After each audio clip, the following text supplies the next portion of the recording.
James, you're going to start with the latest news and/or speculation about this ongoing story about the murder of a Hamas commander in Dubai last month. Exactly. The Daily Mail has a scoop this morning. They apparently spoke to a Mossad intelligence officer, and he said that Britain was tipped off that the hit was going to be carried out, that there was going to be an overseas operation using fake British passports. They were the British government was apparently told just hours beforehand. They weren't given the identity of Mahmoud al-Mabhouh, and so the source also told the paper that there was no British involvement in they were just basically told. So he said that the tip-off was not a request for permission to use British passports, but more of a courtesy call.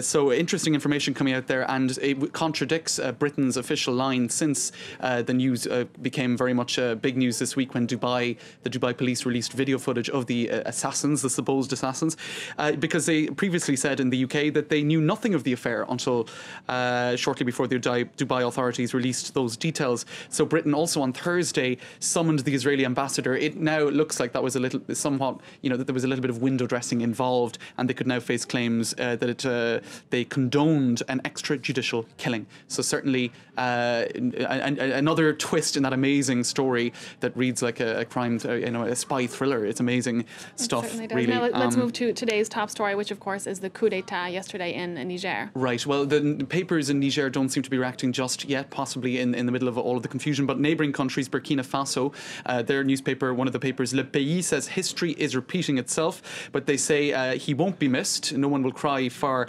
Mamadou Tanja. He's the overthrown president. He who sows wind will reap a storm is the proverb that they use in French. And apparently, last December, he more or less tore up the constitution, decided he was going to stay in power. Exactly. And they say he wiped his feet on any attempts for mediation within the country, and no one will cry for him. Le Républicain in another neighbouring country, Mali, says that this is a bloody conclusion to his regime, and he seemed to forget that there were opposing forces in the country. He thought he was in some senses untouchable. Afrique.com, Africa.com, they say that they focus on the man who's going to take over, the Colonel Djibril Amadou, and they say that he's kind of respected in the army. He's a very much an establishment figure in the army. He was there during a coup d'etat in 1999. And what do they say about him? They have positive things, or they don't know much? They say that he's a very big figure in the military and respected within the military. Whether or not that's a good sign or a bad sign, I suppose we'll have to wait and see. And the big question is how long he will or will not stay in power. Right, exactly. So that's how some of the African media is responding to that. And I believe you have, on a different note, a totally different story from the New York Times. Yes, exactly. Now, they're talking about attacks coming out of China on Google and dozens of other American corporations since last April. Now, they believe those attacks were aimed at stealing trade secrets, identifying human rights activists and all that. Now, an American military contractor has traced those attacks back to 2 universities in China, one in Shanghai and another vocational school elsewhere. Now, what's interesting about this is in one of the classes, the teacher was Ukrainian. So there's a lot of speculation, really. Was this conducted by, was it a false flag operation, where they were trying to make out that these attacks were coming out of China? Perhaps if it was a Ukrainian teacher, it might have been coming from other sources. Or was it just 2 geeky students in a class who were trying to use their hacking skills on this sort of a topic? So there's a lot of speculation, and for now, these are just preliminary findings, and it's unclear as to what it signals. But anyway, it came out of 2 universities. Lots of room for conspiracy theories. Exactly.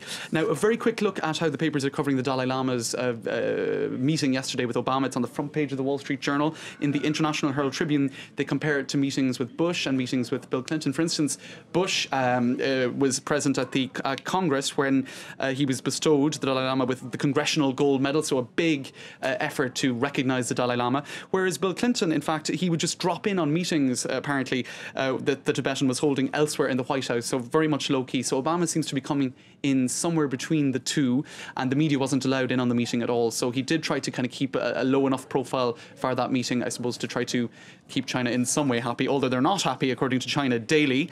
And they spoke to an Asian studies expert called Dean Cheng at the Heritage Foundation. He said what is far more worrisome is the overall trend in China-US relations. There's been a lot of problems lately. The China-Google imbroglio, Hillary Clinton's speech on internet freedom, etc., etc. So a lot of coverage about that meeting in the press as well today. So the Chinese angry, even if Obama did what he always does, which was try to go for the middle ground. All right, exactly. Thanks so much, James Frieden, there with the International Press Review. And if you're just joining us here on France 24, let's take a look at a reminder of the main stories that